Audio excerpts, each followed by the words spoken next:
How to unprivate your TikTok account. So if your TikTok account has been private for quite a time and now you decide that you would like to make it public, which means to unprivate it, right?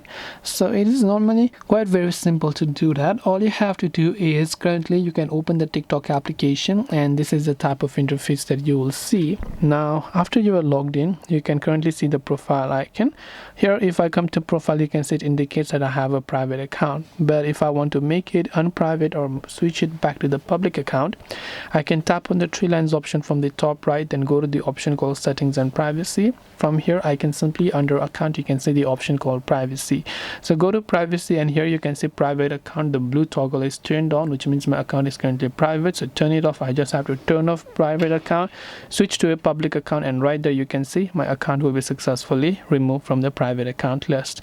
So this way I'll be able to unprivate my TikTok account. I hope that this video really helped you. If you have got any further questions, feel free to also leave them down in the comment section below. As always, thank you very much for watching till the end of this tutorial, and see you soon in our next video.